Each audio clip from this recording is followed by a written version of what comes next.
계속 마태복음을 우리 생각을 해보도록 하겠습니다. 오늘은 이제 제자들의 그 신앙 성품 세 번째 시간이죠. 세 번째 시간입니다. 우리 같이 본문을 읽어보도록 하겠습니다. 마태복음 4장 18절에서 22절까지입니다. 우리 같이 분석합니다. 갈릴리 해변에 다니시다가 두 형제 곧 베드로라 하는 시몬과 그 형제 안드레가 바다에 금을 던지는 것을 보시니 저희는 어부라. 말씀하시되 나를 따라오너라. 내가 너희로 사람을 낚는 어부가 되게 하리라 하시니 저희가 곧 그물을 버려두고 예수를 쫓으니라.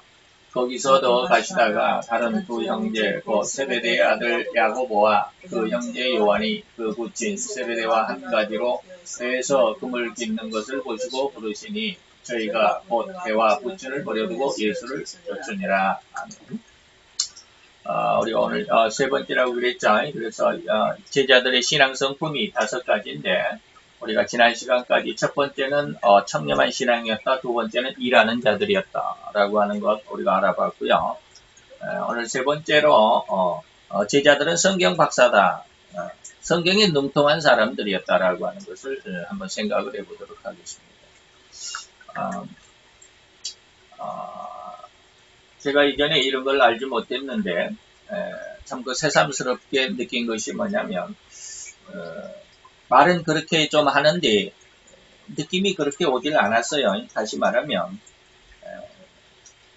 성경은 뭐에 의해서 기록이 됐다라고요? 성령의 감동에 의해서.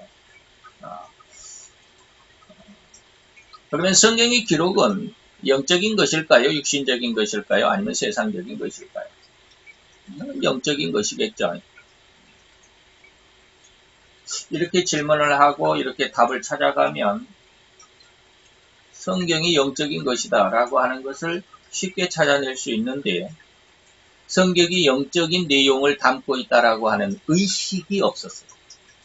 제가 신학교를 4년을 다니고 대학원을 2년을 하고 그동안 목회를 30년 가까이를 했는데 30년은 아니지. 한 20년?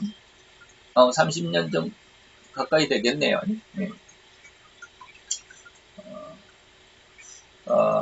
그렇게 했는데도 성경이 영적인 내용이구나 라고 하는 것을 느끼기는 불과 2, 3주 전이었습니다. 그래서 전혀 성경을 그렇게 여러분들에게 늘 자랑하다시피 신약 성경을 한 700번 이상 읽었다라고 지금은 이제 700번 거의 다 넘어갔을 겁니다. 지금은 700번 넘어갔을 거예요. 예전에 말할 때 700번 가까이 읽었다 그랬는데 지금은 한 700번이 넘었을 겁니다. 이제는 뭐 헤아리지도 않아요. 구약 성경은 뭐 한 5-6번 읽었을래나 그러는데 신약 성경 그렇게 읽었어요. 그러면서도 느끼지 못했던 거는 성경은 성령의 감동으로 기록이 됐다라고 하는 것을 많이 읽었지만 그것이 의식 속에 그렇다라고 느끼거나 깨달아지거나 그것에 감동을 받은 적이 없어요. 그런데 한 2, 3주 전에 갑자기 그런 성경이 모든 성경이 다 영적인 내용이구나. 왜 이런 것을 내가 느끼지 못했을까라는 그런 어떤 아쉬움이 있더라고요. 그러면서 새삼스러운 것이 뭐냐면 오늘도 세 번째 이제 우리가 제자들의 성품 세 번째 시간인데 세 번째 성경 박사다. 제자들이 성경 박사다라고 하는 것을 거의 대부분의 목사님들이 이러한 부분을 언급하지 않습니다. 제자들이 성경 박사다라는 말을 전혀 언급하지 않습니다. 그냥 제자들은 이따가도 말씀드리지만 불황무식한 자들이다라고만 생각을 합니다. 학문이 없죠. 학벌이 없어요. 우리 요즘 말로 하면 학벌이 없어요. 사도 바울도 같은 경우는 선지 학교를 나왔죠. 다시 말하면 대학원 출신입니다. 가말리엘의 학문을 배웠다라고 할 정도로. 그런데 제자들은 이러한 학벌이 없어요. 그러다 보니까 거의 대부분의 설교자들이 제자들을 불황무식한 자들로 불학이라고 하는 거에 학벌이 없다라고. 그래서 무식하다, 아는 게 없다네. 이런 말을 많이 들어봤을 겁니다. 그래서 제자들이 성경 박사다라고 하는 이런 말을 거의 하지 않습니다. 근데 저희 스승 목사님은 이런 말을 하십니다. 그래서 저도 이제 스승 목사님의 가르침을 받아서 성경 박사다라고 하는 내용을 아주 잘합니다. 예, 제자들은 이렇게 해서 성경 박사구나라고 하는 말을 너무 잘 알고 그것을 아주 잘 기억하고 있는데 2, 3주 전에 갑자기 성경이 전체가 다 영적인 내용이구나라고 하는 것을 확 느끼면서 이 말씀에 대해서 어떠한 느낌이 오느냐면 마지막 시대도 이르겠구나라는 것을 느꼈습니다. 그래서 성경의 기록은 당시 그런 어떠한 내용, 학문적인 어떠한 내용, 어떠한 문체, 아니면은 또 어떠한 그 기록적인 어떠한 내용, 그 기록한 사람의 그 어떤 기록의 그 문체가 있어요. 그 사람의 어떤 특징적인 문체가 있습니다. 이러한 어떤 내용들을 이해는 할 수 있지만 이것이 성경 전반적인 것에 대한 하나님의 뜻이다라고 하는 것이 알아지지를 않아요. 근데 2, 3주 전에 이렇구나라고 하는 것을 느끼면서 오늘 이제 그런 말씀을 좀 해드릴 것입니다. 다시 말하면 성경을 배울 때 그 성경이 그냥 학문적인 아니면 지식적인 계속해서 그런 말씀을 제가 여기에다 이제 첨부해서 이제 뒤에다가 붙여놨습니다. 그런 내용들을 한번 보겠습니다. 그래서 오늘 세 번째 우리가 제자들의 성품 중에서 성경 박사라고 하는 제자들은 성경 박사였답니다 라고 이렇게 말하는 그런 내용들을 우리가 배우면서 하나님은 도대체 왜 이러한 내용을 성경 속에 은밀하게 감추어 두셨을까? 들춰보지 않으면 계시록이 뭐라고요? 제막한다라는 뜻이었다고 그랬습니다. 레블레이션이라고 그러네. 제막한다, 막을 제한다 이거죠. 그러면 막을 제하기 전에 막이 커튼이 딱 덮여 있을 때는 그 속에 뭐가 있는지를 모르지만 커튼 막을 이렇게 딱 제끼고 나면 그 속에 뭐가 있는지 확실히 드러나죠. 그런 것처럼 성경의 한꺼풀 막을 딱 영적인 어떤 막을 들춰내지 않으면 그 속에 담겨있는 하나님의 의도가 전혀 보이지 않습니다. 자, 그런 내용이 오늘 말씀 중에 중심이 될 것입니다. 자, 세 번째로 제자들은 뭡니까? 성경 박사들이었다라고 하는데, 우리들은, 방금도 말씀을 잠깐 드렸지만, 거의 모든 우리 기독교계 안에서 예수님의 제자들은 불황무식하다라고 하는 견해가 거의 대부분입니다. 거의 90% 이상이 그럴 겁니다.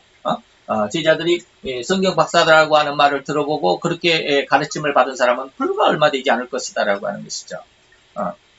그런데 이것이 왜 중요하냐 이 말이에요. 왜 중요하냐? 제자들이 성경 박사다라고 하는 것으로 이해할 수 있고 그것을 해석할 수 있고 그것으로 믿을 수 있는 것이 얼마나 중요하냐라고 하는 것이 오늘 설교의 핵심 포인트가 되겠죠. 뒤로 가면 이제 계속 그런 말씀이 나오게 될 것입니다. 그러나 그 실상을 알면, 다시 말하면 제자들이 성경 박사, 대부분 선입관으로서 불황무식하다라고 하는 그런 견해가 지배적인데, 그러나 제자들이 성경 박사다라고 하는 그러한 실상을 알면 불황무식하지 않다라고 하는 것을 오늘 우리는 이 시간을 통해서 알아낼 수 있을 것이다 라고 하는 것입니다. 자, 즉 제자들은 실 엄청난 성경 진리의 박사들이었습니다. 제자들이 어떻게 성경의 박사들이었을까? 성경을 어떻게 속속들이 그 내막을 속속들이 알았다란 말이냐? 학벌도 없는데 어떻게 알았을까? 이런 어떤 의구심이 들 수 있겠죠. 그래서 제자들이 성경 박사다라고 이렇게 말하면 제자들이 어떻게 이런 어떤 의아심을 가질 수가 있겠죠. 자, 그러면 오늘 본문 안에서도 또 요한복음, 우리가 4대 복음 안에서 예수님에 대해서는 4대 복음이니까, 마태, 마가, 누가, 요한이니까, 이것을 잘, 시간적인 어떤 내용을 잘 한번, 조합을 할 수 있어야 됩니다. 그런데, 거의 조합을 하지 않습니다. 마태복음은 그냥 마태복음으로 끝나버리고요. 이것이 요한복음과 연결이 안 됩니다. 조화를 이루지를 못하고 있습니다. 많은 설교들에서 그렇습니다.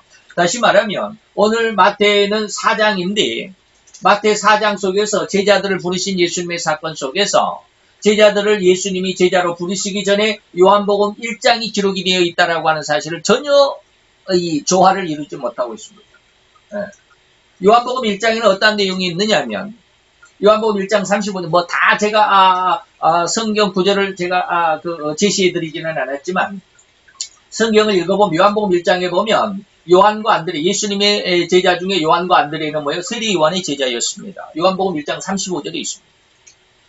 요한의 제자 요한과 안드레가 세례 요한과 있다가 세례 요한이 예수님에 대해서 증거를 하죠. 보라 세상 죄를 지고 간 하나님 어린 양이다. 그러니까 이 요한과 안드레가 당장에 요한의 그런 어떤 가르침을 받고 예수님에게로 갔습니다. 그래가지고 그 하룻밤을 다시 말하면 세례 요한이 그런 어떤 그 증거를 듣고 요한과 안드레가 예수님을 찾아가죠. 그래서 하룻밤을 예수님과 쉽게 말하면 처리하러 무엇인가를 대화를 했을 것입니다. 하룻밤을 예수님과 지새우고 나더니 당장에 그 다음날 예수는 그리스도였다라고 하는 것을 알아보았을 정도입니다. 안드레가 베드로에게 가서 자기 형 베드로에게 가서 내가 메시아를 만났다라고 예수가 그리스도더라라고 하는 것을 증거를 했죠. 이것이 뭐 그리 대단한 것입니까? 이건 엄청난 것입니다. 다시 말하면 성경에 보면 예수님의 증거를, 예수님의 기적을, 예수님의 사인을 수없이 보고 들은 사람들이 온 유대인들 중에서 굉장히 많았습니다. 그럼에도 불구하고 그들은 단 한 사람도 예수님을 영접한 적이 없습니다.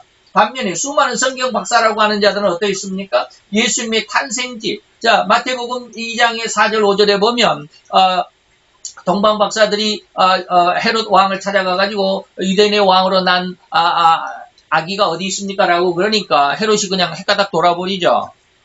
그래가지고 성경 박사들을 불렀습니다. 메시아가 어디서 나겠느냐? 그러니까 베들레헴에서 나겠습니다라고 다 알았습니다. 예수님의 탄생지까지 알고 있었습니다. 그런데 그들 중에 단 한 사람도 예수님을 영접한 사람이 없었습니다. 성경을 이렇게 잘 알고 있었지만 예수를 영접하지 못한 죽은 성경을 가진 자들이었어요. 이게 마태복음 2장입니다. 예.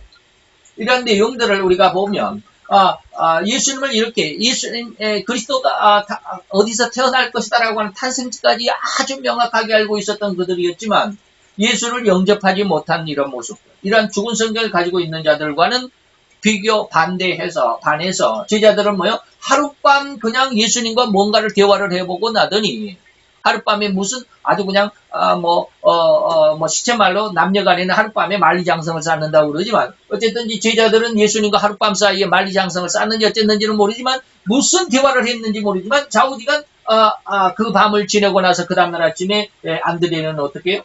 예수가 메시아더라라고 하는 거예요. 금방 알아보잖아요. 나다나엘은 어땠습니까? 빌립의 전도를 받고 나서 나사렛에서 무슨 선한 것이 나겠냐라고 이렇게 비아냥거리듯이 비꼬았지만 예수를 만나자마자 예수님께서 네가 참 이스라엘 사람이구나. 네 속에 간사한 것이 없다라고 하는 말 한마디에 나다나엘은 당장에 예수가 하나님의 아들인 것을 고백할 수 있었잖아요. 마태도 역시 마찬가지. 세리 마태도 레위라고 하는 이름을 가졌지만 레위라는 이름을 버리고 마태라는 이름을 가졌는데 오늘 이 마태복음을 기록한 마태는 어떻겠습니까? 세리로 있다가 예수님께서 나를 따라가니까 당장에 모든 자기 이권, 자기 어떤 그 삶의 어떤 중심이었던 생활의 중심이었던 어떤 직장까지도 다 버리고 예수님을 쫓아나갔잖아요. 이것은 뭐예요? 예수가 메시아라고 하는 사실을 보았기 때문에 그렇습니다. 물론 유다는 아니지만. 자, 이런 것을 보게 되면 예수님의 제자 베드로, 안드레, 야고보, 요한 오늘 마태복음 4장에는 이 네 사람이 기록이 되어 있지만 성경 전체적인 내용 12명의 모든 제자들은 다 이러한 12명 그랬는데 그 중에 유다도 있으니까 유다는 빼고 말이죠. 어쨌든 나머지 11명의 제자들은 예수가 그리스도였다라는 사실을 명확하게 알고 있었습니다. 빌립도 나다나엘을 전도할 때 뭐라고 그랬어요? 모세가 성경에 기록했다. 율법에 기록했고, 모든, 모세가 율법에 기록했다라고 하는 것은 모세오경이죠. 그리고 나머지 선지자가 기록했다라는 것은, 구약 39권. 그때 당시에 신약이 없었으니까, 39권 성경 중에 5권을 빼고 34권은 선지자의 기록입니다. 그래서 모세가 성경에 기록했고, 선지자가 기록한 그 사람, 바로 예수. 구약 성경의 중심 핵심이 누구다? 예수였다라고 하는 것을 나다나엘에게 증거를 하잖아요. 그러니까 나다나엘이 나사렛에서 무슨 선한 것이 나겠냐 이렇게 좀 그랬지만 어쨌든 이런 모습을 보면 성경 전체적인 내용 안에서 제자들은 예수를 보고 성경을 알 수 있었고 성경을 알고 있었기 때문에 예수를 보고 야 성경이구나. 성경 그 중심이 예수구나라고 하는 것을 알아볼 수 있었다라는 거예요. 그런데 다른 어떤 수많은 성경 박사들, 대제사장들이나 제사장, 서기관과 율법사들 이런 사람들은 어때요? 아무리 예수와 함께 그들의 그 예수님의 어떤 증거를 듣고 예수님의 어떤 그 그리스도라고 하는 뭐 안진뱅이가 일어나고 눈먼 소경이 눈을 뜨고 귀머거리가 귀를 알아듣게 되고 벙어리가 말을 하게 되고 뭐 이런 어떤 그리스도적인 메시아적인 어떤 사인이 이사야서의 기록이 돼가지고 그 예언을 그대로 성취하면서 그런 기적을 나타냈지만 그것을 메시아로서 인정해준 사람이 없더라 이 말이에요. 성경은 잘 알고 있는데 그 성경 속에서 예수를 찾아내지 못하더라는 거예요. 이것이 뭐예요? 죽어있는 성경이에요. 그러나 제자들은 예수를 보고 성경을 알아볼 수 있었고 성경을 보고 예수를 깨달을 수 있었던 실로 살아있는 성경을 가진 자들이 바로 이것이 성경 박사라고 할 수 있지 않겠냐 이 말이에요.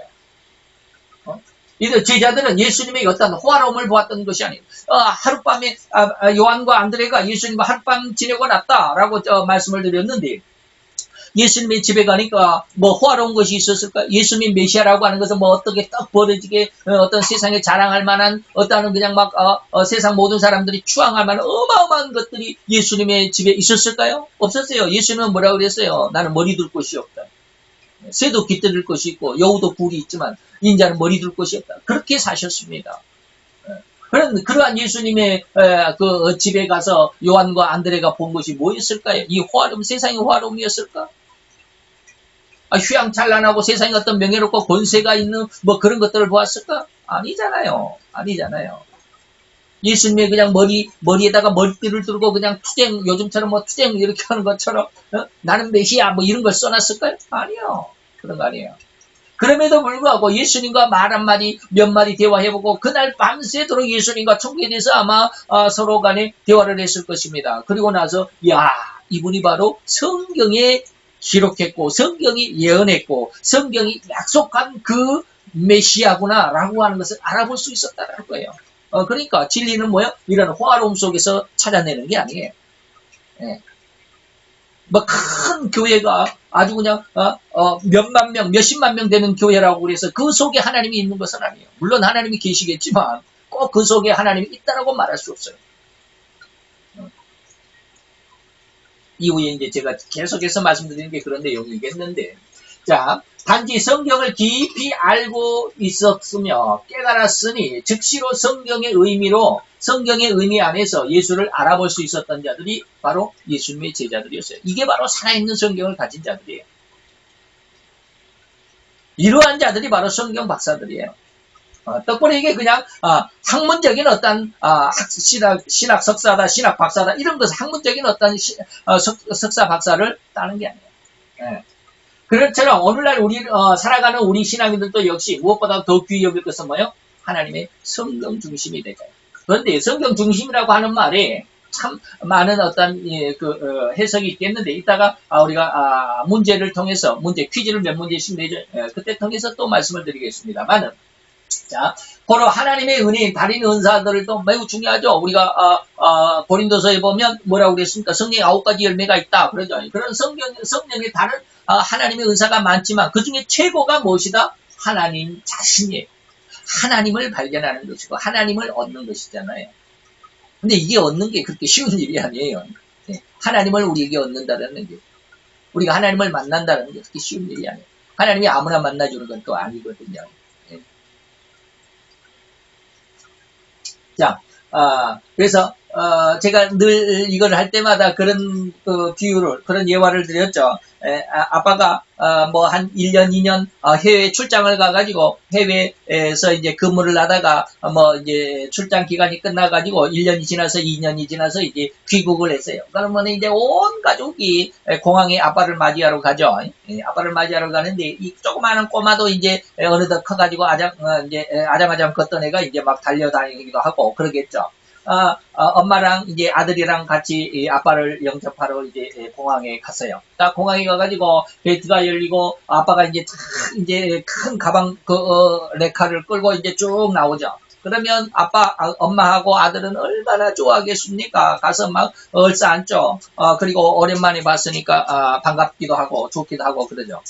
그러다가 이제 잠시 그렇게 하다가 이제 아빠가 이제 가방에서 아이에게 줄 장난감 하나를 남자아이면 로봇 하나를, 여자아이면 인형 하나를 이제 딱 예쁜 인형 하나를 이렇게 딱 건네주면 아이는 그때부터는 아빠는 관심에도 없습니다.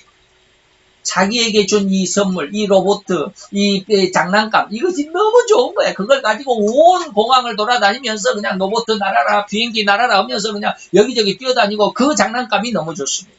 아빠가 사줬다라는 거예요. 아빠가 외국에 가서 오랜만에 오면서 나에게 준 선물이라는 거예요. 이 선물이 너무 좋은 거예요.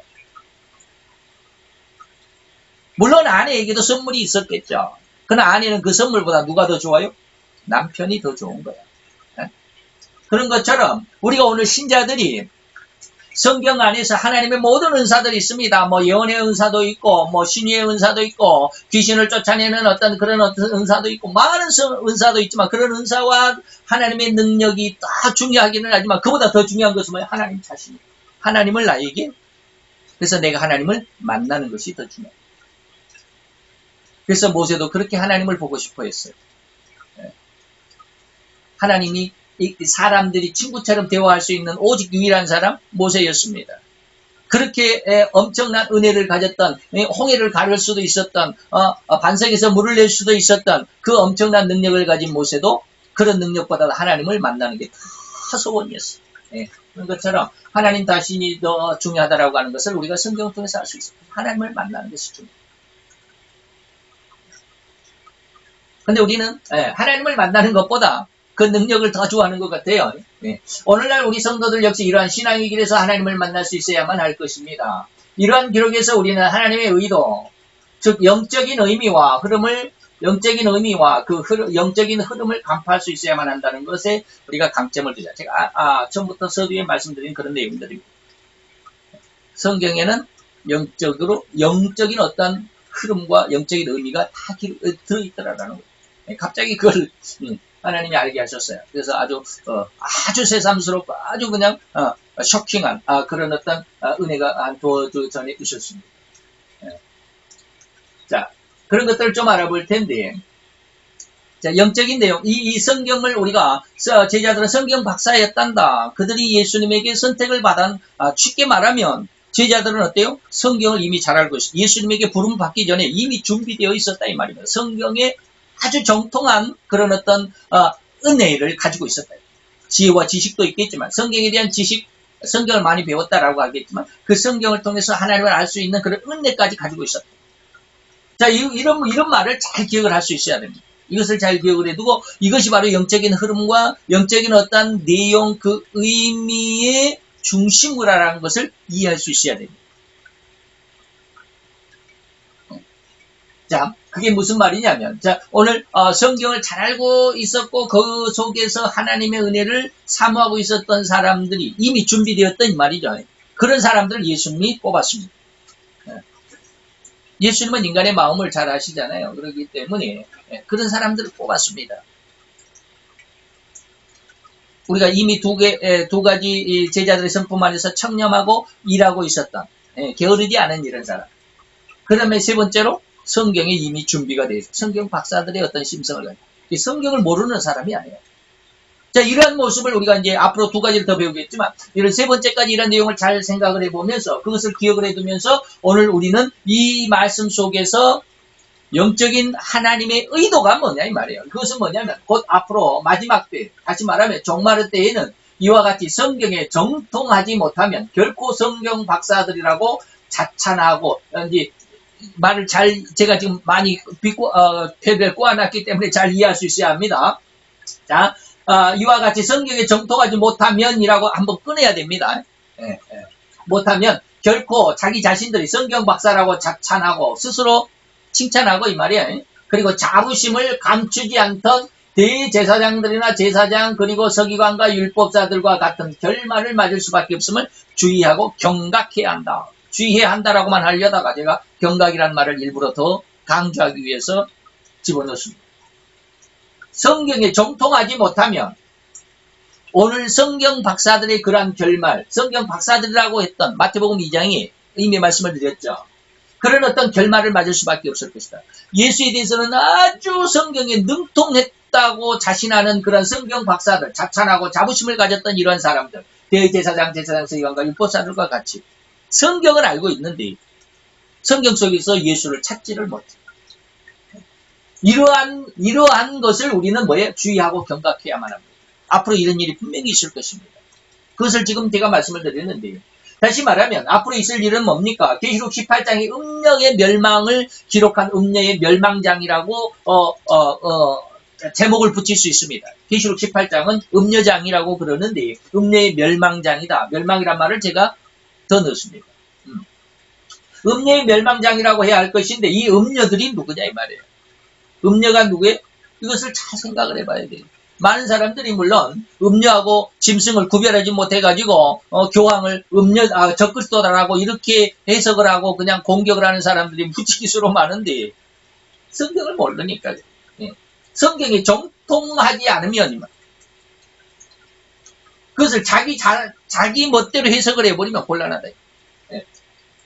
그래서 이 음녀가 누구인지 우리는 잘 생각을 해봐야 합니다. 또한 주님께서도 거듭해서 종교의 유혹을 언급을 했습니다. 마태복음 24장이 종말장인데 예수님이 세상의 종말에 대해서 말씀하신 종말장입니다. 마지막을 예수님이 스스로 하나님의 입으로 직접 말씀하신 가장 중요한 계시록보다 더 중요한 성경이 마태복음 24장입니다. 그 안에 마태복음 24장 안에 예수님이 두 번 종교의 유혹을 언급하셨습니다. 11절과 23, 4절. 11절은 전 3년 반에 대한 종교계의 유혹을, 23, 4절은 후 3년 반에 있을 종교계의 유혹을 말씀하셨습니다. 이 종교계의 유혹이 안 믿는 불신자들에 의해서 종교계의 유혹이 있겠습니까? 아니다. 누구에 의해서 종교계의 유혹이 있을 것이다? 믿는 자들에 의해서 이 말이에요. 종교계, 다시 말하면 타 종교계, 제가 이제 가끔 가다가 말씀을 할 때 타 종교에 기독교, 천주교, 유태교가 아닌 타 종교, 불교, 이슬람교, 모든 종교가 다 포함되어 있다라고 이렇게 설명하기도 합니다만은 이 타 종교계도 포함될 수 있지만 그 중에서도 우리는 기독교와 유대교, 천주교, 왜 세 개 종교를 말합니까? 이 세 종교는 다 공히 여호와를 하나님으로 믿고 고백하는 종교입니다. 다른 종교들은 여호와를 믿지 않습니다. 하나님을 믿지 않잖아요. 그러니까 그런 종교는 이제 타종교다라고 빼고 여기서 종교계의 예수님께서 종교계의 유혹이다라고 말할 때는 이 세 종교를 말합니다. 다시 말하면 기독교, 유대교, 천주교는 음녀에 속합니다. 이제 누가 하세요? 천주교. 천주교의 수장이 누구요? 교황이라고 그러잖아요. 교황이 음녀에 속해 있습니다. 그런데 많은 사람들이 교황을 적그리스도다라고 막 해석을 하고 그렇게 설교하면 곤란하다 이 말이에요. 적그리스도는 뭐예요? 계시록 17장에 나오는 짐승으로 표현되어 있습니다. 적그리스도는 짐승이요, 음녀가 아니에요. 그래서 짐승과 음녀를 구별할 수 있어야 된다라고 제가 계속 강조를 하는데 어쨌든 이렇게 여호와를 하나님으로 믿으며 고백하는 이 교계 세 종교, 이 기독교, 유태교, 천주교 이 세 교계 안에서 주님을 거역하고 반대하고 거절하는 바람이 엄청날 것이다. 희한하죠? 아니야, 여호와 하나님을 진정으로 믿고 고백하는 그런 종교가 기독교, 유대교, 천주교인데 이 기독교와 유대교와 천주교 안에서 오히려 하나님을 거역하고 반대하고 거절하는 바람이 굉장할 것이다라는 거예요. 이게 종교계의 유혹입니다. 많은 목사님들이 예수님을 설교하고 성경을 설교하고 있지만 그 속에 예수가 없어요. 이해하십니까? 사도 바울도 데살로니가후서 2장에 보면 예수의 재림을 가지고 장난하는 이단들을, 다시 말하면 성경을 가지고 장난하는 자들을 이단이라고 규정하고 있습니다. 예수님의 재림을 논하는 사람들이 어떤 사람들이요? 타종교에 있는 사람들입니까? 기독교나 유대교나 천주교가 아닌 다른 종교에 있는 사람들이 예수의 재림을 이야기하고 있습니까? 아니요.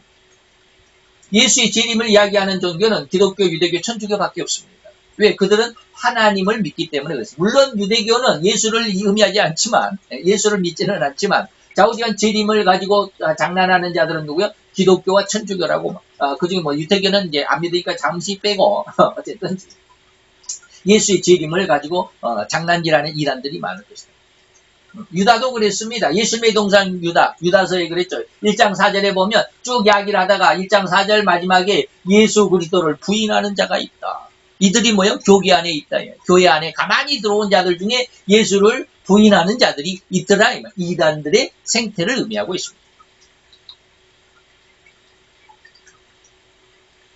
성경을 정확하게 곧 하나님의 의중을 정확하게 깨닫지 못하고 아까 제가 말씀드린 거예요. 자기 멋대로 해석을 하면 나름대로의 성경을 해석함으로 은혜만 끼치면 된다는 식. 이것은 여러분들이 생소한 말이죠. 은혜만 끼치면 된다. 이거는 이제 신학교에 가면 신학생 신학교 다니는 동안에 이런 말을 굉장히 많이 합니다. 꽝 잡는 것은 매다라고 이런 말을 많이 합니다. 꽝 잡는 것은 매다. 교회만 부흥시키면 된다라는 거예요. 이게 교회 목사가 담임 목사가 성경적인 지식이 있건 없건 그건 상관이 없어. 그냥 교회만 잘 부흥하고 성도들만 많고 교회 재정만 많으면 된다라고 하는 이게 뭐예요? 은혜만 끼치면 된다는 식. 이런 말을 신학생들은 아주 공공연하게 잘 이야기합니다. 그냥 은혜만 끼치면 됩니까? 교회만 부흥시키면 됩니까? 교회 성도들만 많아지면 됩니까? 물론 그것이 중요하기는 하지만 그것만 가지고는 안 된다. 이런 식으로 성경을 가지고 다니는 자들을 곧 안티크라이스트, 적그리스도라고 할 수밖에 없습니다. 성경을 정확하게 몰라요. 자기 멋대로 해석을 해버려요. 그런데 성도들은 성경의 내용이 이런지 저런지를 잘 모르거든요. 그냥 교황이 적그리스도라고 그러면 오 정말 그런가 봐 하고 다 그리 쏟아져 가버려요.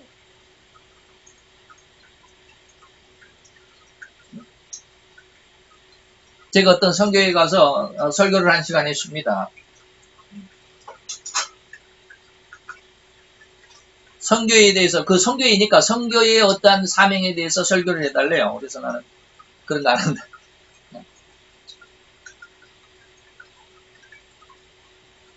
그리고 뭔가를 설교를 했고, 요한복음에 대해서 설교를 했고, 성경의 어떤 전체적인 맥락을 쫙 한번 요한복음에 대해서 1장부터 22장까지 제가 가끔 그런 말을 하죠. 요한복음은 핵심이 뭐다? 예수가 그리스도가 하나님의 아들인 것을 믿고 구원 얻게 하려는 것이 요한복음 20장 21절인가요? 그것이 욕심 중요 핵심 요절이다라고 이렇게 할 수가 있죠. 요한복음 배우는 사람들은 그걸 다 배웁니다.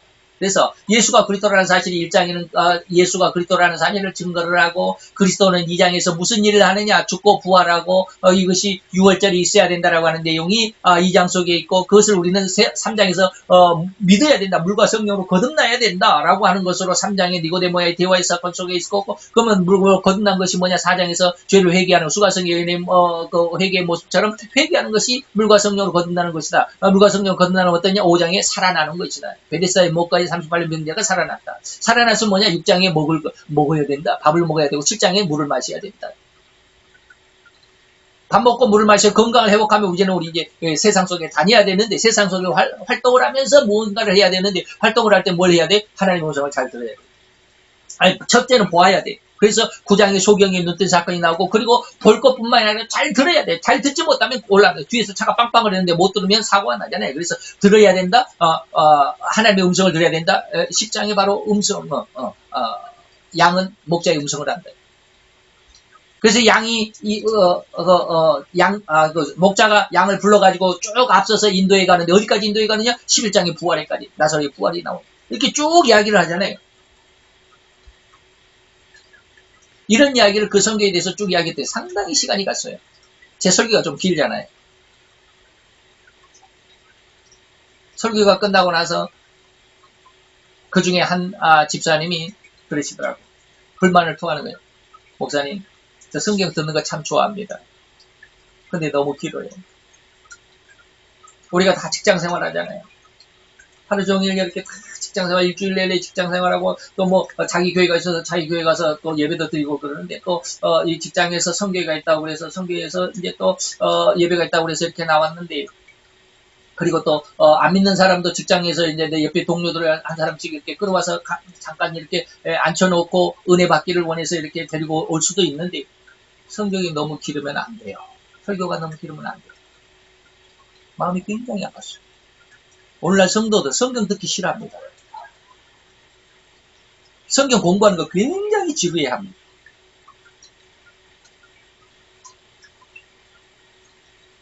성경을 배우려고는 하지 않고 은혜를 받으려고만 해. 축복을 받으려고만 해. 성경, 하나님의 의중을 정확히 깨닫지 못하고 나름대로 성경 해석만 하는 이러한 모습들이 오늘날 비일비재합니다. 이러한 모습으로 인해서 마지막 종교계의 미혹이 극심하게 될 것이라고 하는 사실입니다. 이러한 내용을 이제 제가 질문을 통해서 다시 한번 재반복을 하면서 더 말씀을 드리도록 하겠습니다. 우리는 지금 이제 성경의 중요성을 보았죠. 성경이 도대체 무엇일까요? 성경은 이 세상 우주 만물을 창조하신 창조주 여호와의 약속의 기록. 여호와 이것이 믿어져야 돼요. 이것이 또한 믿어질 뿐만 아니라 내게 느낌으로 와져야 돼요. 제가 지금 이것을 믿기는 믿는데 느낌으로 와지지 않아서 정말 고심하고 있습니다. 하나님 앞에 너무너무 간절합니다. 하나님 이게 느껴지도록 해주십시오. 성경 속에 내가 팍 빠지도록, 성경이 내 속에서 살아 움직이도록 막 헤엄치도록 해주십시오. 이걸 굉장히 지금 기도하고 있는데 우리는 이것을 잘한다라고 자신하고 있습니다. 계속해서 제가 질문을 드릴 건데 우리는 이 세상 우주 만물을 창조하신 창조주 여호와의 약속이 성경이다 라고 하는 것 안 믿는 사람은 없습니다. 예수를 믿는 사람 중에 다 믿습니다. 근데 그것이 실제적으로 내 속에 믿음으로 살아있지를 않아요.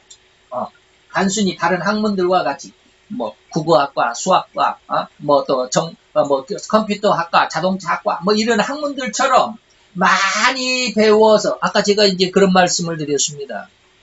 신학생들 중에 뭐라고요? 뽕 잡는 것은 매달. 무조건 교회만 부흥시키면 돼. 성도들만 많이 전도하면 돼. 그런 뜻이에요. 많이 배워서 나의 실력을 쌓고 지도법으로 성장하는 신분 상승의 교재로 여겨서는 안 됩니다. 근데 상당히 많은 신학생들 그리고 목회자들이 이러한 안합리의 이러한 의식을 가지고 있습니다. 성경을 배우고 성경의 어떤 의미를 더 깨닫기를 원하고 하나님 앞에 더 가까이 가고 하나님과 교제하기를 원하는 그런 말은 하지만 그런 어떤 행동은 거의 하지 않습니다. 제가 지금 목회자들을 내리까는 겁니까? 물론 내리깐다라고 생각할 수도 있지만 사실 현실이 그렇습니다. 예수님이 그래서 목회자들이 마지막 시대에 수많은 사람을 멸망으로 끌어갈 것이다. 그들이 누구다? 적그리스도다. 안티크라이스트다. 예수를 반대하는 자들이다. 사도 바울도 빌보스 2장에 그랬습니다. 수많은 사람이 예수를 증거하지만 예수의 뭘로 행한다? 원수로 행한다. 예수의 원수로 행한다. 예수를 증거하면서. 이 영적인 내용, 영적인 흐름이 없으면 성경이 제자들이 이렇게 성경 박사여가지고 성경에 대해서 정확히 알고 있었기 때문에 하나님 앞에 선택을 받은 자들이구나라고 이 한마디가 우리가 이런 내용들까지 알 수가 있어야 돼요. 마지막 시대에 이러한 일들이 엄청나게 크게 일어날 겁니다. 이게 계시록 13장이요. 땅에서 올라온 짐승이 뭘 줬다? 666 표를 주잖아요. 고로 성경을 가르치는 자는 성경 강사가 아닙니다. 돈 받고 가르치는 강사가 아니에요. 목회자들, 성경을 가르치는 설교자들, 교회를 담임하고 목회하는 목회자들, 성경을 설교한다고 해서 설교하는 것이 성경 강사로 생각을 해서는 안 돼요. 설교하는 것이 뭐예요? 하나님의 약속에 의해 인간의 생명을 멸망에서 구원하여 천국으로 인도한다는 자신감과 뭐예요? 책임감이 있어요. 책임감. 성경을 함부로 가르치는 게 아니에요. 저도 성경을 함부로 가르치고 있는 편에 속하기는 하지만 제가 2, 3주 전에 이것을 깨닫고 깜짝 놀랐다. 이 성경의 영적인 흐름이 이거구나. 하나님 이걸 원하셨구나. 제자를 선택할 때 성경을 그렇게 알고 있었던 그들을 선택했던 하나님의 의도가 뭐였을까? 이거요. 그냥 단순히 성경만 강의를 하고 설교집을 통해서 이제 그런 말씀이 계속 나오는데 주석을 빼고 설교집을 다른 사람 설교집을 빼가지고 합작해가지고 그걸 읽어보고 그 내용을 딱 짜집해가지고 설교를 만들려는 그것이 목회가 아니에요. 그것이 설교가 아니에요. 그런 내용들을 지금 계속 말씀을 드릴 겁니다. 성경이 진정으로 하나님의 말씀이라고 믿어지면 이게 굉장히 중요한, 제가 이게 안 된다고 그랬습니다. 지금. 저도 지금 안 돼요. 제가 다 요즘에 설교를 하면서 여러분들에게 강조한 것이 이겁니다. 당신은 교회의 집사인데 왜 그렇습니까? 라고 이렇게 보면 정말로 부끄럽고 창피할 일이야. 당신은 목사잖아. 기도 많이 한다며. 성경을 그렇게 많이 읽었다며. 성경을 그렇게 많이 안다며. 왜 그거밖에 안 돼? 굉장히 부끄럽잖아요. 근데 안 돼요. 제 속에는 안 돼요.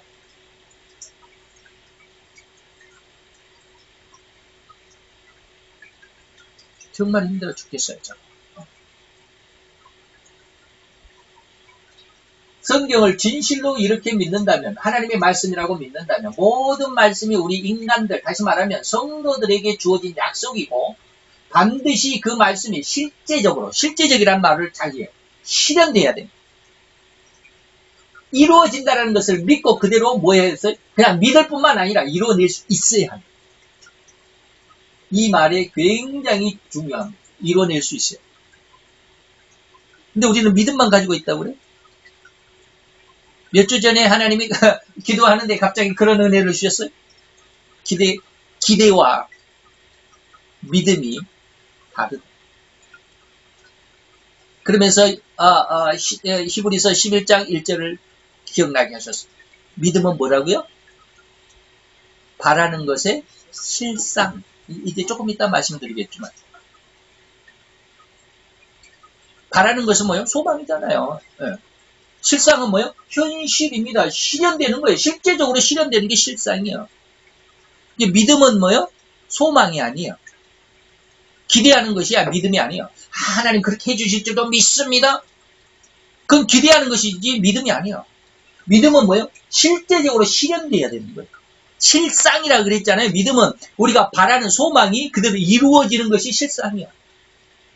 이따가 얘기하겠습니다만 어쨌든지 성경을 진정으로 하나님의 말씀이라고 우리가 믿는다고 한다면 그 성경 기록의 모든 내용들이 그대로 이루어낼 수 있는 그런 신앙이 돼야 믿음이 이게 실제적으로 실현돼야 되는 거예요.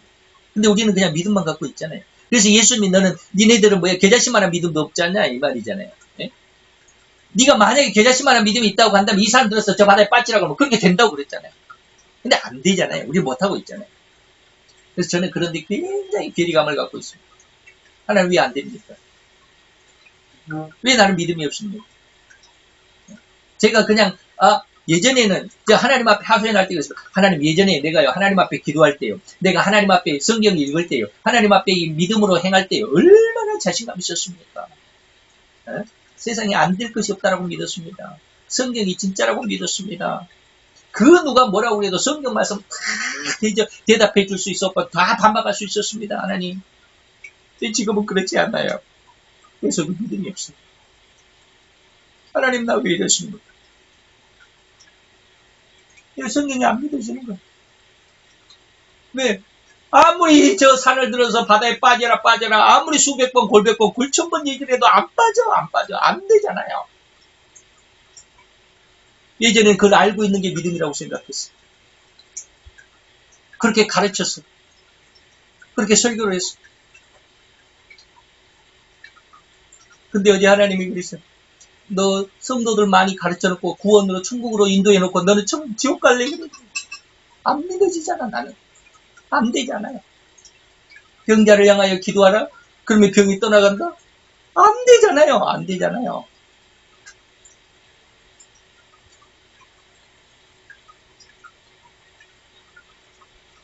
우리는 병이 낫기를 위해서 기대하면서 기도해. 물론 기도 그렇게 해야죠. 그것이 병이 안 나도 그것이 믿음이라고만 생각해요. 믿음이 아니야. 소망이지. 기대지. 근데 히브리서 11장 1절에 뭐라고 돼? 그 기대가 믿음이 아니라 기대가 현실로 이루어졌을 때 그게 믿음이에요. 믿음은 뭐라고? 바라는 것들의 실상입니다. 믿음과 소망을 우리는 너무 혼돈하고 있어요. 그냥 소망을 우리는 믿음이라고 생각을 해요. 하나님이 요즘에 저를 책망하신 게 그런 거예요. 네 소망이, 그건 네 소망이지 믿음이 아니야. 네가 바라는 거잖아. 네가 원하는 거잖아. 네가 계획하고 네가 마음하는 거고, 네가 원하는 것이지. 믿음이 안 돼.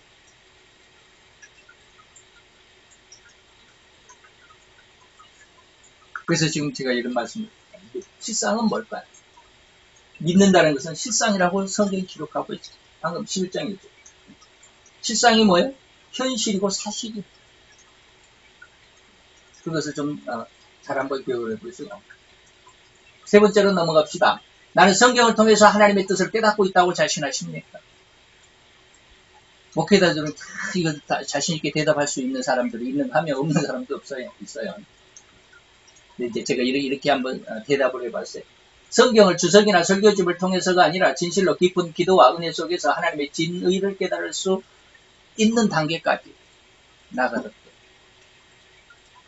거의 많은 목사님들이 기도하면서 성경을 깨닫고 성경 안에서 하나님과 만나고 기도 안에서 하나님과 만나고 만남 속에서 하나님의 말씀을 깨닫고 이런 은혜가 없어요. 솔직합니다. 솔직한 현실이 그래요. 전부 주석을 갖다 꺼냈고 설교집을 갖다 꺼냈고 무슨 성경 대전 이거 갖다가 꺼냈고 원어 설교집 갖다 꺼냈고 이것저것 해가지고 설교를 쫙 만들어 놓습니다. 기가 막히죠. 그래서 예수님이 뭐라고 그랬을까요?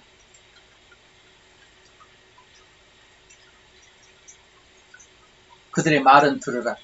그러나 그들의 행함은 본받지 말라. 마태 23장에 있는 말이에요. 말은 얼마나 잘하는지 몰라. 저 역시 마찬가지예요.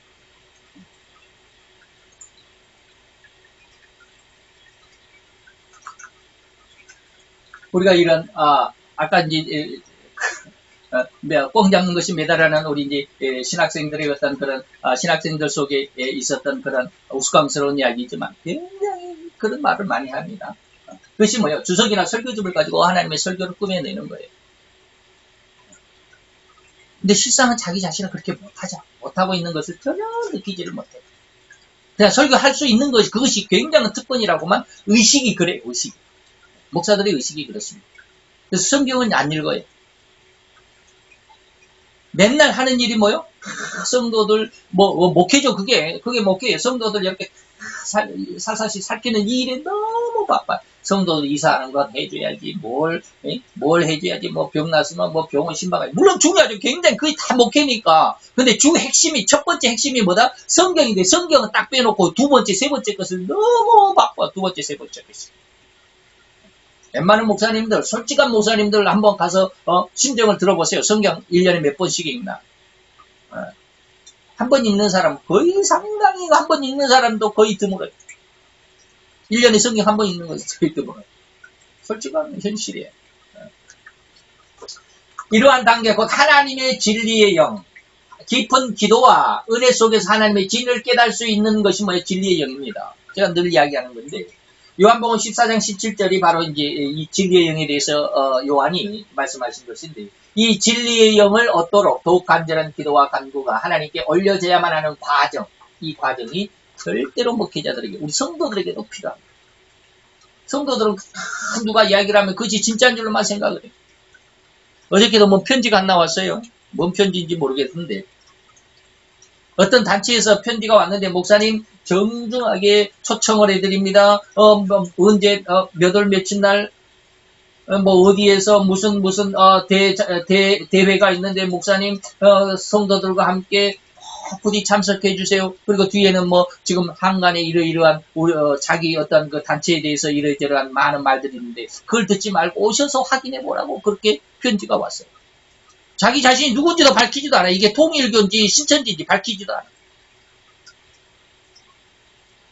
근데 내가 짐작하기는 영어로 써있는 이니셜을 인터넷에 쳐보면 나오겠지만 그것도 확인하기도 귀찮고 해서 그냥 버렸는데 하나님의 진리의 영을 얻으려고는 하지 않아요. 그러다 보니까 그런 사람들이 이것이 진짜다라고 말하면 그게 정말로 진짜인 줄 알고 그리 다 따라가요. 통일교가 진짜다 그러면 그리 다 따라가. 신천지가 진리다 그러니까 다 따라가. 가끔가다 제 이메일 속에도 그런 어떠한 그 이메일이 가끔가다 와요. 목사님 저는 신천지 누구누구인데요. 정말로 이것이 옳읍니다. 그런 메일이 가끔가다 하나씩 와요. 왜 그런 사람들이 거기에 넘어갈까? 성경의 진리의 영을 못 받았기 때문에 앞에서 누가 선동을 하면, 다시 말하면 이만희가 재림주다 그러면 다 거기 따라가. 이게 신천지인데 거기 다 따라가는 거예요.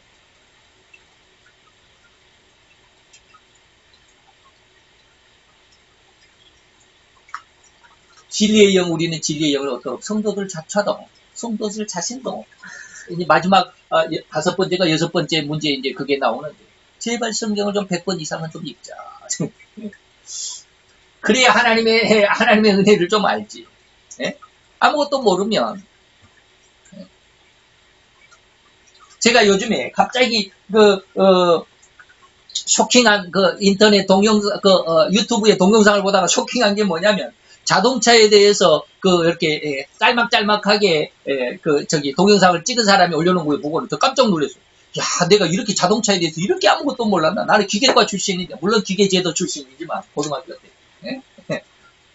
자동차에 대해서는 전혀 깜깜한데, 야, 이 사람은 너무 잘 알잖아요. 웬만한 카센터에서 못 고친 것을 그 사람한테 보내. 뭐 그 사람한테가 아니라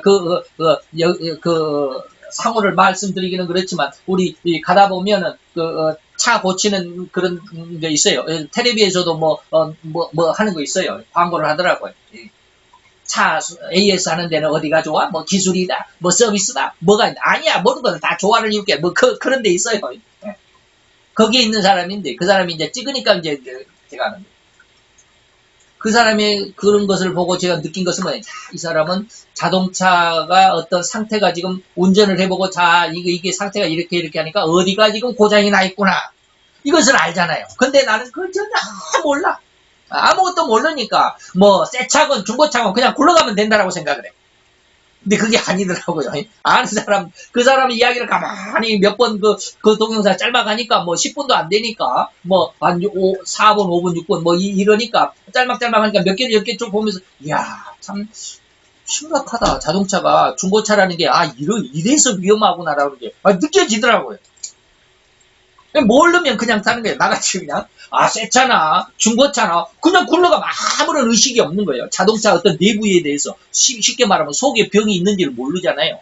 저같이 자동차에 대해서 아무것도 모르는 사람. 근데 그 사람은 그냥 아는 거예요. 자동차 한번 이렇게 시운전해보고는, 야, 어디가 어떻게 병이 났겠구나. 그래가지고 자동차를 엔진을 뜯어보니까 속에가 기름때가 얼마나 꽉 차 있는지, 나사가 요만하다면 기름때는 이만큼 붙어 있어요. 그거 깜짝 놀랐어요. 야, 좀 심각하구나. 그런 것처럼 제가 왜 이런 말을 하느냐면, 아는 사람은 분명히 그 진위를 구별할 수 있어요. 진짜와 가짜를 구별할 수 있어요. 모르는 사람은 절대 몰라. 그 사람이 외제차 아주 우리나라에서 4대 외제차를 아십니까? 우리나라 사람들이 좋아하는 4대 외제차. 첫째가 BMW입니다. 지금 말썽이 많은 BMW. 두 번째가 이제 벤츠, 세 번째가 아우디, 네 번째가 이제 일본의 렉서스. 이렇게 우리나라 사람들이 선호도가 그렇다고 그래요. 순서대로. 근데 첫 번째 BMW나 세 번째 벤츠도 역시 마찬가지. 그리고 아우디도 마찬가지. 그렇게 좋아하던 그렇게 비싼 중고차도 5천만 원 이상 가는 그런 외제차들도 속에 보면 다 병들어 있어요. 그렇게 기름때가 끼어 있다. 야, 비싼 차가 아니네. 제가 느낌이 그래요. 그걸 보고. 우리는 그냥 비싼 차고 외제차면 그냥 중고차라도 좋은 줄 알고 그냥, 이거 몇 천만 원 주고 샀다. 중고차도 다 썩음썩음한 거, 그 폐차 직전도 뭐 3, 4천만 원씩 하더라고요. 제가 좀 비아냥거려서 좀 그래서 죄송한데, 어쨌든지 그래요. 그런데 모르면 그렇게 사는 거야. 그저께 뉴스에 보셨습니까? 가짜 딜러, 차 파는 사람 딜러라고 그러죠. 가짜 딜러를 잡았는데 3천만 원짜리로 올려준 것을 7천만 원에 팔았어. 그래가지고 덜미가 잡혔어. 그걸 돈을 되돌려 줬는지 어쩌는지는 뉴스에 안 나와서 잘 모르겠죠. 물론 되돌려 줬겠지만, 모르면 그렇게 속잖아요. 성경도 역시 마찬가지예요. 내 생명이 걸려 있는 건데, 성경에 대해서 모르면, 이만희가 재림 예수다 그러면 다 거기 쫓아가고 난리법석이요. 목사인 나에게도 이만희 신천지가 진짜라고 편지를 보낸 사람들이 있어요. 그런 학생들이 있다고 본전이 얘기했잖아요. 대학생들인 것 같아요. 모르면 그럴 수밖에 없어요. 그래서 뭐요? 하나님의 뜻을 우리는 깨달을 수 있도록 성경을 많이 알아야 돼요. 하나님의 진리가 무엇인지를 알 수 있어야 돼요. 네 번째입니다. 성경의 진리로 인해서 나는 자유함을 얻는 생활이라고 고백할 수 있습니다. 제가 이 질문을 해놓고 굉장히 고민을 많이 했습니다.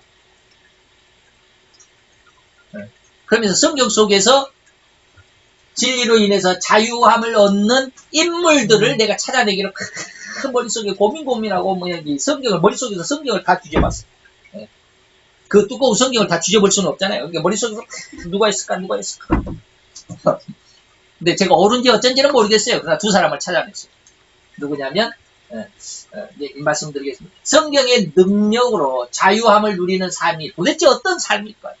무엇을 성경을 진리로 자유함을 누리는 삶이라고 말할 수 있을까? 이제 이게 질문에 대해서 다시 재질문하는 거예요. 어떤 삶을 의미하는 것일까?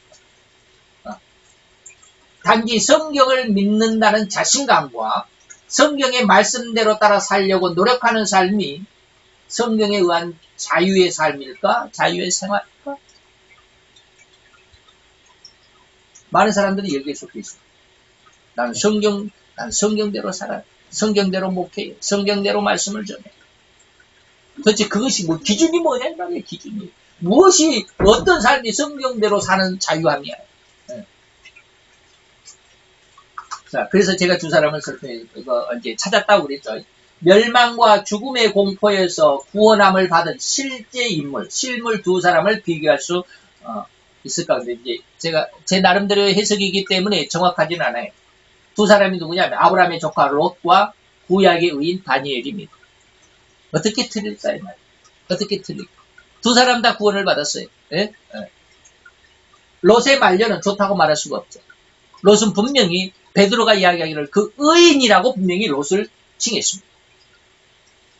소돔성이 그 엄청난 폐악과 폐역 속에 있을 때 롯은 뭐요? 마음이 너무 상해서 하나님 도대체 세상 사람들이 왜 이렇습니까? 그것을 베드로가 뭐라고 그랬어요?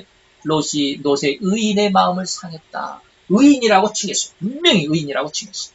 근데 저는 뭐요? 롯의 말년은 좋다고 말할 수가 없다. 롯은 분명히 창세기 19장에 보면 소돔과 고모라 성을 멸망시킬 천사들에 의해서 구원함을 받은 자, 그리고 제가 여기를 설교를 할 때 롯은 뭐요? 오늘날 목회자와 같다라고 표현을 했습니다. 예? 아주 훌륭한 사람이에요. 그런데도 불구하고 말년은 좋다고 말할 수 없어요. 그런데 그에 비하면 다니엘의 말년은 어땠을까? 다니엘서 12장 마지막 13절에 보면 하나님께서 축복을 했어요. 근데 이제 가서 쉬어라. 내 인생에 수고한 대가를 받게 될 것이다. 라고 말하는 게 다니엘에게 하나님이 축복을 해주셨어요. 갑자기 이 두 사람이 떠올랐어요.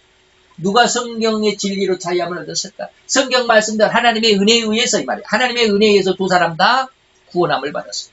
소돔과 고모라 성이 멸망할 때 롯도 구원을 받았어요. 다니엘도 사자굴에서 구원함을 받았어요. 똑같이 하나님의 지키심과 보호하심 속에 있었어요. 그러나 롯의 말년은 롯으로 인해서 딸이 범죄하게 돼요. 아버지로 인해서 두 딸이 범죄하잖아요. 그러나 다니엘은 어땠습니까? 마지막 죽을 때까지 하나님이 축복을 했어요. 죽음까지도 축복을 해줬어요. 죽음 이후에까지가. 예. 죽음까지가 아니라 죽음 이후에까지 하나님이 축복해 주신 게 다니엘서 12장 13절. 이렇게 본다면 누가 성경의 진리로 인해서 자유함을 얻었다라고 말할 수 있을까? 롯의 말년, 롯과 같은 사람들이 제가 이제 롯은 훌륭한 사람입니다. 물론 구원을 받았다라고 생각할 수 있습니다. 에? 구원을 받았다라고 생각할 수 있습니다. 확실히는 잘 몰라요. 롯이 정말 구원받아서 천국에 있을까? 아니면은 지옥에 있을까? 잘 몰라요. 그러나 구원받았다라고 해석을 하면 좋겠어요. 그럼에도 불구하고 롯과 같은 이런 사람들이 오늘날 무지무지 많습니다. 계시록 18장의 음녀의 모습이 바로 이런 사람입니다. 그래서 제가 이제 롯을 아주 그냥 멸망받을 지옥의 형벌을 받을 그런 사람으로 비춰질까봐 롯의 구원에 대해서 방금 이제 잠시 언급을 한 겁니다. 그럼에도 불구하고 롯과 같은 이런 사람, 다시 말하면 롯과 같은 사람을 제가 뭘로 표현합니까? 하나님의 은혜 안에서 목회를 하고 설교를 하고 그리고 교회를 부흥시키고 많은 하나님의 일을 했지만 결국에는 계시록 18장처럼 하나님의 진노의 징계를 받을 수밖에 없는 수많은 종교계의 거두들. 예수님이 말씀하신 것처럼 마태복음 24장에 말씀하신 것처럼 종교계의 미혹의 극심 수많은 적그리스도들이 나타날 것입니다. 계시록 13장 11절 바다에서 올라온 짐승 엄청나게 많은 거짓 선지자들에 의해서 수많은 사람들이 피해를 볼 것입니다. 이런 것. 왜 그럴까요? 아까 말씀드렸습니다. 계속 1, 2, 3번 성경을 제멋대로 하나님의 정확한 의도를 깨닫지 못합니다. 오늘 제자들처럼 이렇게 성경의 정확한 의도를 깨닫지 못하면 예수님에게 쓰임받을 수가 없습니다. 나름대로는 잘해. 계시록 요한복음 7장처럼 자기 스스로 보낸 종과 같아요. 보내신 자가 없어요. 보냄을 받은 자는 보내신 자의 영광을 구하지만 스스로 보낸 자, 보내신 자가 없는 사람이에요. 보낸 자가 없이 스스로 보낸 자가 되면 자기 영광을 구하는 자. 그런 자들이 롯으로 제가 비유해서 설명을 하지만 롯 자체가 하나님 앞에 저주와 멸망이다라고 말하지는 않겠습니다. 잘 모르니까 롯에 대해서. 그렇지만 결과가 그랬다. 내 생각으로는 그래요. 그러나 다니엘은 정확하게 말할 수 있습니다. 축복을 받았으니까. 그래서 제 나름대로 나중에 이런 말씀이 설교 한 시간을 통해서 말씀을 드리겠지만 예수님께서 가끔가다 그러시잖아요. 작은 믿음아 작은 믿음아 그러잖아요. 믿음이 적은 자들하고 예수님이 책망하실 때가 있습니다. 진짜로 책망은 아니라 사랑의 책망이긴 하지만 믿음이 작은 자들아 도대체 작은 믿음이 뭘까? 이달리아대의 그 백부장에게는 뭐라고 써요? 믿음이 큰 자다 그러잖아요. 이스라엘에서 이만한 믿음을 내가 만나보지 못했대. 어떤 믿음이 작고 어떤 믿음이 클까? 작은 믿음이 뭘고 큰 믿음은 뭘까? 이게 참 고민이었어요. 많은 설교자들, 많은 목회자들도 이걸 구분을 못해요. 근데 내 나름대로 하나님 앞에 은혜 받은 게 있어요. 작은 믿음은 내가 늘 이야기하는 육신의 신앙의 단계, 그 다음에 진리의 신앙의 단계. 이게 작은 믿음이에요. 진리의 신앙의 단계도, 진리 단계도 작은 믿음. 큰 믿음은 뭐냐? 영의 신앙이 될 때야 비로소 큰 믿음이다. 다시 말하면, 이제 거기에 대해서 정확히 이제 제게 이제 다음에 시간이 주어지게 되면 이제 말씀드린다고 그랬는데, 지금까지 제가 늘 이야기하는 게 육신의 단계다, 무슨 진리의 단계다, 그런 세 가지로 제가, 이 믿음은 세 가지로 내가 구분을 한다. 믿음의, 육신의 단계고, 진리의 단계고, 세 번째로 영의 단계다. 이렇게 제가 늘 이야기를 하잖아요. 그 중에 영의 단계는 다니엘과 같은 사람. 그러나, 진리의 단계는 롯의 모습과 작은 믿음은 간당간당히 50대 50이에요.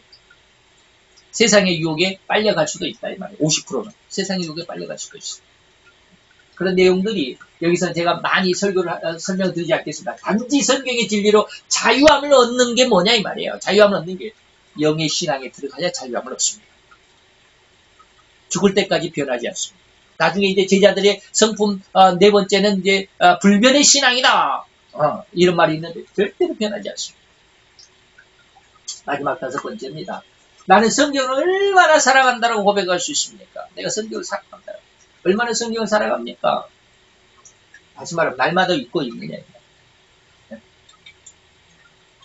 오늘날 목회자들의 현실을 아까 제가 잠깐 안타깝게 말씀을 드렸습니다. 1년에 한 번도 못 읽고 최소한 100독은 합니다. 성경을 많이 읽어요. 그래야 안 속을 거 아니에요. 설교자들 설교하는 것이 무엇이 옳고 그런지를 구별할 수도 있을 거 아니에요. 백독도 안 읽어보니까 진짜 이만희가 옳다고, 여호와의 증인이 옳다고, 이슬람이 옳다고. 하나님이 그저께 안타까운 어떤 마음을 주셨어요.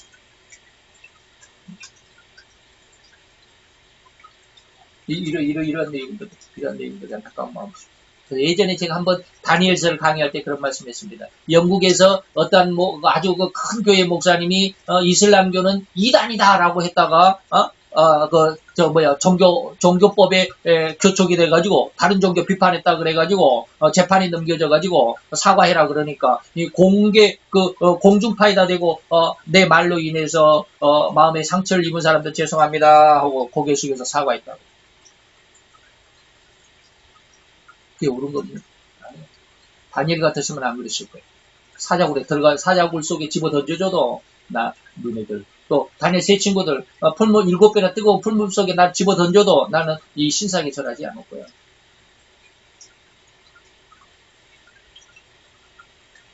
요즘에 하나님 앞에 제가 그런 마음이 많이 듭니다. 기도할 때마다. 하나님, 나 정말 하나님의 말씀을 그대로 믿고, 제가 아까도 그랬잖아요. 하나님 말씀 그대로 믿고 그대로 받아들이고 그 말씀대로 살 수 있을까요?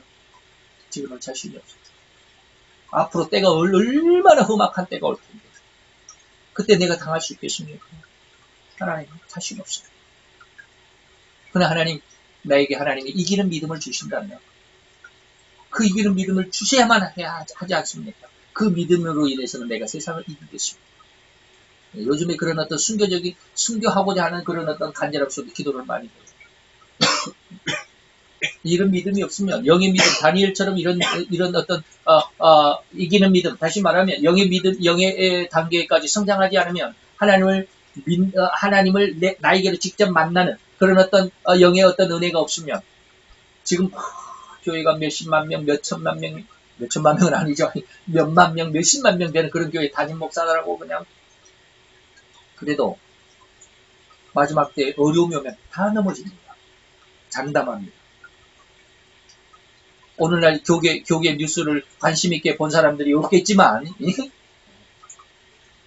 우리나라의 아주 큰 교회, 장로교회 중에서도, 장로교회지 거기가, 큰 교회 담임 목사님이 자기 아들한테 교회를 물려준다고 했는데, 교회에서는 허락을 해서, 반대파도 있었지만, 교회에서는 허락해갖고 담임 목사를 했는데, 교회, 이제 총회에서 허락을 안 했어요. 안 됩니다.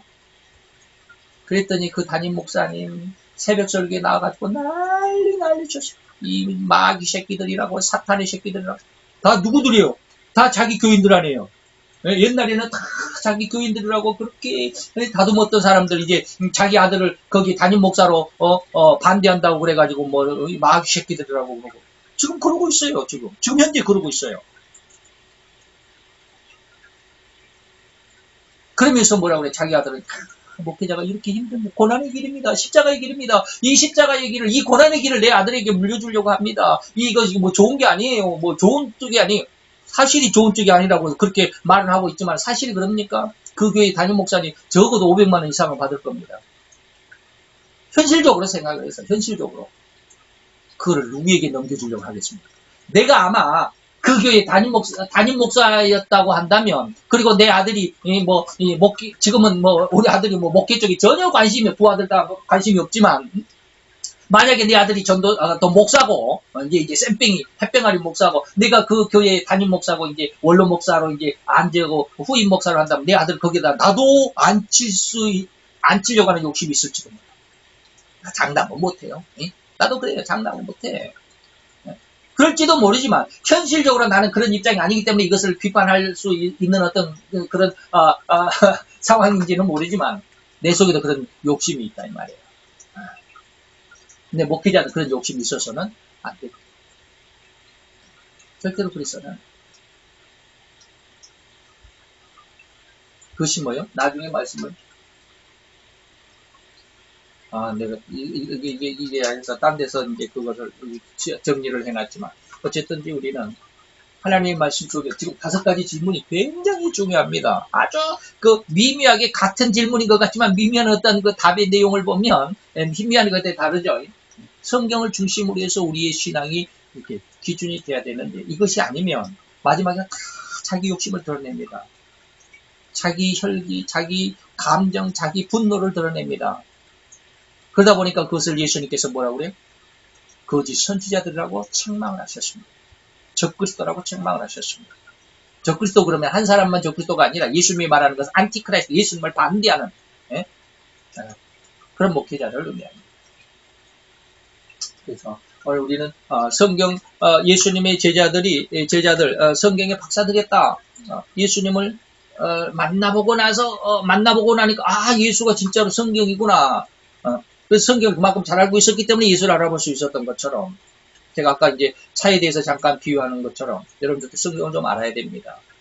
성경 배우는데 시간을 투자해야 됩니다. 지루하다라고 생각해서는 안 됩니다. 물론 지루하기는 하지만 지루하다라고 그렇게 하지 마시고, 그래서 거부하지 마시고 포기하지 마시고, 성경을 배우는데 처음에 엄청 어렵습니다. 힘듭니다. 아주 그냥 귀찮습니다. 지루합니다. 그러지만 그것을 이겨내야 돼. 그 과정을 이겨내야 돼. 하나님 앞 은혜를 많이 구해야 됩니다. 제가 참 성경을 공부할 때 말씀을 드렸죠. 아주 심각하게 아팠을 때 한 2주 동안을 아침에 일어나서 밥 먹고 화장실 가는 시간 빼고 아침에 일어나서 저녁에 잠자는 시간까지 방학 동안에 신학교 4학년 때 하루 10시간 이상씩 앉아서 성경을 공부했습니다. 나도 모르게 그렇게 했어요. 그러다 보니까 한 11쯤 됐을 때 하나님이 그런 말씀하셨습니다. 참 하나님의 음성을 들었어요. 이게 진리다. 저는 그때 진리의 영을 받았다고 생각을 합니다. 그 뒤로부터 성경을 배우는 것이 엄청 속도가 빨라졌습니다. 이해하는 게 엄청 빨라졌습니다. 말씀을 들으면 그냥 막 다 기억이 됐습니다. 그래서 성경 공부를 많이 했습니다. 어쨌든지 여러분들이 성경에 대해서 관심을 많이 가져야 합니다.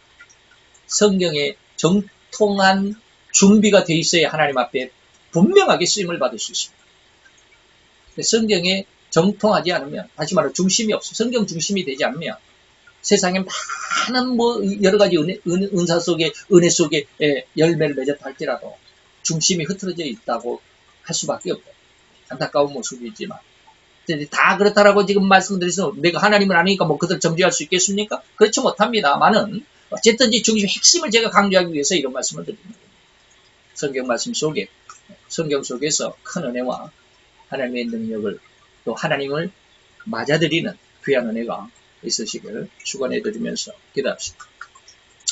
할렐루야. 주는 여호와여, 주께 감사함을 드리나이다. 주의 영광 앞에서 아름답고 귀한 저들, 오늘 이 시간 주님 앞에 있사오니 아버지 여호와의 주의 연약하고 부족한 모습들, 아버지 하나님, 하나님을 만나기까지 우리의 신앙의 훈련이, 또 사단이 신앙의 훈련 속에, 신앙의 성장 속에서 얼마나 강력하게, 얼마나 또 광범위하고 폭넓은 그 광범위하게 우리를 도전하고 공격하는지 상상할 수조차 없는, 아버지, 그러나 그럼에도 불구하고 우리는 불굴의 의지로 결코 아버지 우리는 포기하지 않는, 그리고 절망하거나 실망하지 않는 굳건함으로 주님의 말씀 속에 굳게 붙어있는 저들의 모습이 되게 도와주시옵소서. 오늘 말씀 속에 성경의 귀중함, 그 중요함, 그리고 우리 삶의, 우리 생명의 핵심인 것을 믿고 깨달을 수 있는 귀한 은혜로 더 풍성해지는 시간 됐음을 믿고 감사를 드리며 예수 그리스도의 이름으로 기도하여 싸움나이다. 아멘.